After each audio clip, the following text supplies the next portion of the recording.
네, 안녕하세요. 김수경입니다. 박스권 돌파를 두고 시름을 벌이는 사이에 어느덧 10월장 좀 마지막 거래일까지 달려왔습니다. 방향성이 지금 나오지 않는 구간이죠. 여기서 종목 장세가 펼쳐지면서 사실 지수 대비 계좌에 남는 거는 별로 없는 그런 매매가 좀 진행되고 계시지 좀 않을까 싶은데요. 지수 상승폭 대비 상당히 좀 미미한 어떤 그런 수익률이 나타나고 있습니다. 11월장 전망은 좀 증권가에서 어떻게 바라보고 있을까요? 다음 달 증시는 좀 박스권 안에서의 제한적 랠리가 나타날 것으로 현재 전망 모아지고 있습니다. 여기서 이제 포인트는 제한적이라는 좀 단어가 또 아닐까 싶은데요. 바로 이제 미국이죠. 미국의 금리 인상 시기 여전히 불확실성으로 연말까지는 좀 가져갈 것 같습니다. 다시 한번 좀 12월이 좀 유력하게 좀 부상하고 있는 구간이고요. 계속해서 미국 쪽 이슈는 좀 신경 쓰면서 매매를 좀 진행을 해봐야 될 것 같습니다. 때문에 지수가 위쪽으로 간다고 해도 좀 제한적일 것으로 지금 바라보고 있는 상황이고요. 전기 전략적인 측면에서는 어떤 경기 민감주에 대한 지속적인 베팅보다는 방어주 위주로 해서 포트폴리오를 짜는 게 좋다라는 전략적인 코멘트까지 함께 나타나고 있습니다. 오늘 10월장 마지막 거래 오전장 분위기 어떻게 진행되고 있을까요? 같이 살펴보시죠. 박상정 캐스터입니다.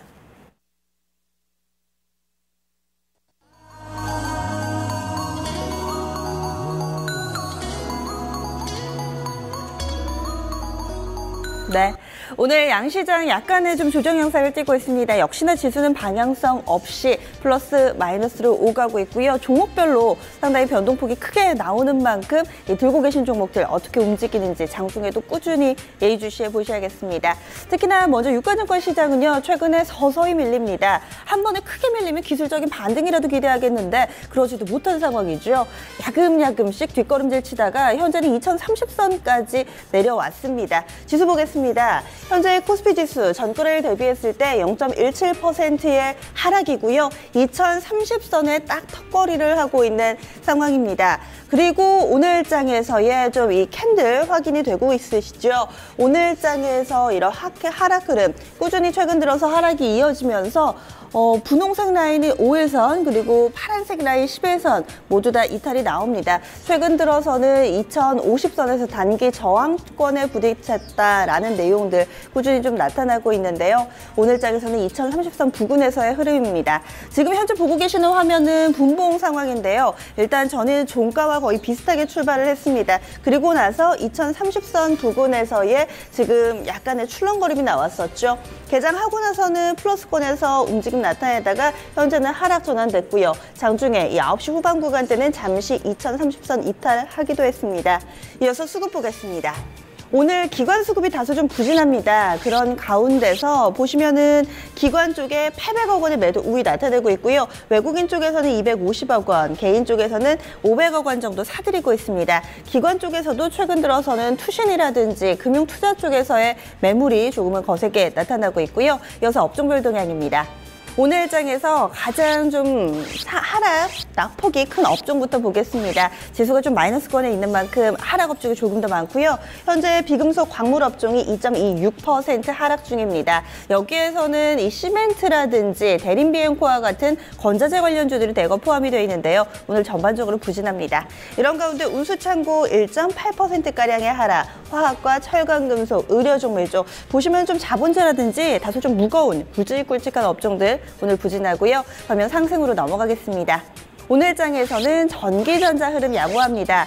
삼성전자 시장과는 조금은 동떨어지게 홀로 독주, 약간은 좀 얄미운 모습도 나오고 있는데요. 최근 들어서 연일 상승 흐름을 나타내면서 이 전기전자 업종 지수는 흐름 양호합니다. 1.1%대의 상승이고요. 은행 쪽은 어제 발표된 우리은행 실적 좋았습니다. 전반적으로 이 은행주들 시장 대비 선전하면서 1%가량의 상승, 보험, 금융, 운송장비 시장 대비 선전하고 있습니다. 특징적인 종목군 체크해 보겠습니다. 시가총액 상위주들 흐름 보시죠. 오늘 시총 상위주 빨간불 파란불 혼조 양상이고요. 일단 하락 종목이 조금 더 많습니다. 이런 가운데 특징이 있다면은 오늘장에서는 좀 상승과 하락의 그 차이가 크게 나타나고 있는데요. 보겠습니다. 일단은 그래도 상승 전환으로 돌아선 종목들이 속속 눈에 띄면서 빨간불과 파란불이 절반 정도씩 구성이 되어 있네요. 먼저 전기전자 업종지수의 상승을 이끄는 삼성전자 보겠습니다. 오늘까지 자그마치 9거래일 연속해서 상승하고 있습니다. 현재도 2%가량의 상승 흐름, 2.4% 정도 오르면서 135만 6천 원권 지나가고 있고요. 9거래일 연속 상승하고 있다라고 말씀을 드렸는데 이달 들어서 흐름 상당히 좋았습니다. 계속해서 우상향 패턴 형성되고 있죠. 어제 이 자사주 매입 소식 등 주주 친화책을 발표를 하면서 증권가에서도 목표가 상향 조정 등 호평이 쏟아지고 있고요. 이에 따라서 주가는 계속해서 상승 흐름을 보여주고 있습니다.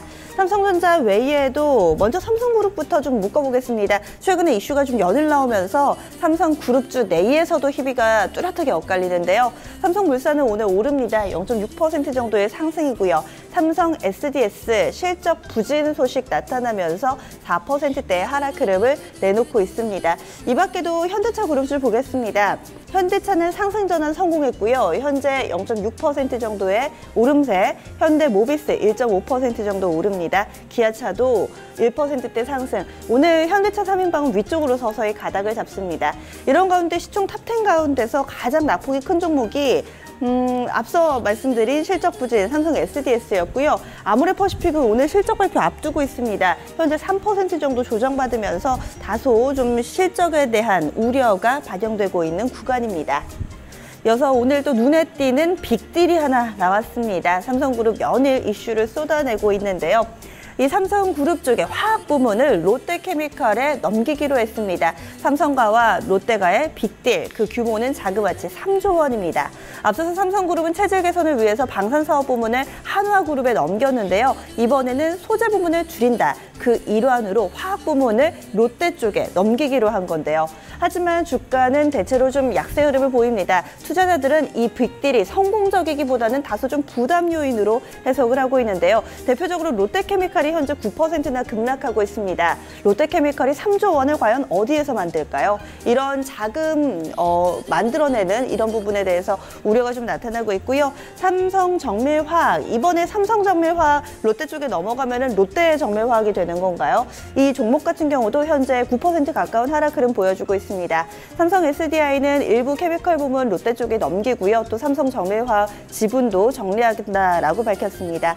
삼성 SDI 현재 5% 정도 하락하면서 오늘 관련된 종목군들은 대체로 주가가 부진합니다. 그럼 이어서 코스닥 넘어가겠습니다. 오늘 코스닥 지수 분위기 체크해 보시죠. 플러스로 출발을 했지만 현재는 하락으로 전환돼 있습니다. 현재는 690선 이탈이고요. 지수 보시면 전거래일 대비 0.81% 하락입니다. 지금 제가 준비하기 10분 전보다도 훨씬 더 빠르게 낙폭이 깊어지네요. 장중 저점 부근이고요. 코스닥도 마찬가지로 5일선, 11선 모두 이탈입니다. 분봉으로 지금 보겠습니다. 전일 종가와 비슷하게 출발을 했고 개장하고 나서 3분 정도 됐을 때 고점 형성하고요. 보합권에서 움직이나 싶었는데 9시 30분 구간부터 바로 하락으로 가닥을 잡습니다. 현재 장중 저점 구간 보내고 있는데요. 과연 어느 쪽에서 매물을 내놓고 있는 걸까요? 오늘 수급 보겠습니다. 코스닥 쪽 쌍끌이 매도입니다. 지금 외국인 쪽에서 125억 원, 그리고 기관 쪽에서 100억 원의 쌍끌이 매도 나타내고 있고요. 개인 쪽에서는 214억 원 사들이고 있습니다. 특징적인 종목군 넘어가겠습니다. 오늘 코스닥에서 유일하게 살아있는 쪽이 유아용품 관련주들이 아닐까 싶습니다. 어제 중국에서는 제18차 오중전회가 모두 마무리가 됐고요. 여기에서 우리 시장에 좀 밀접하게 반응하는 섹터가 유아용품 관련주들입니다. 산하정책 폐지를 발표했습니다. 이에 따라서 관련된 종목군들의 흐름 탄력이 좋은데요. 제로투스텝은 상한가, 보령메디안스 좋은 사람들, 아가방컴퍼니 모두 다 좋습니다.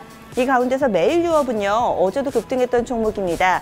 이 중국의 분유 업체와 함께 손을 잡고 보이시죠? 중국 유아식 전문 업체와 업무 제휴 소식이 나타나면서 어제 급등을 했었고요. 오늘 추가적으로 상승합니다. 증권가에서는 이 소식에 대해서 어떻게 분석하고 있을까요? 스튜디오에서 살펴보시죠. 네, 오늘장 특징주 증권사 리포트 통해 살펴보겠습니다. 오늘의 특징주 메일유업입니다. 네, 메일유업이 어제 이 중국의 분유 시장 진출을 위해서 이 유아식 업체 빅메이트와 합작사를 설립한다고 밝혔는데요. 이와 더불어서도 또 중국의 잔여 정책 변화로 인해서 오늘장 메일유업 수혜주로 떠오르고 있습니다. 그럼 구체적인 리포트 내용 함께 살펴보도록 하죠. 첫 번째 리포트입니다. 네, 첫 번째 리포트 한국투자증권의 리포트입니다. 중국발 호재 2가지라 헤드라인 잡았습니다. 투자 의견 매수로 유지했고요. 목표 주가 52,000원에 유지합니다. 투자 포인트 보시겠습니다. 네, 중국 3위 유아식 전문업체와 업무 제휴를 했다는 점에 역시 주목을 했고요. 특수 분유가 드디어 이익을 창출할 거라 판단을 했습니다. 오늘 중국에서 두 가지 희소식이 들려왔는데요. 앞서 말씀드렸듯이 첫째는 역시 중국 유아식 3위 업체인 빅메이트 합작 소식과 또 중국 공산당 18기 5중전회에서 이자녀를 허용한다는 정책 변화였습니다. 이 리포트에서는 첫 번째 소식과 관련한 효과를 다뤘는데요. 그럼 중국의 분유 시장 전망 확인해 보시죠. 네, 지금 보시면 더 진한 하늘색 막대가 나타내는 게 바로 국내 분유 시장의 수출액인데요. 해마다 점점 증가하는 것을 확인할 수 있습니다.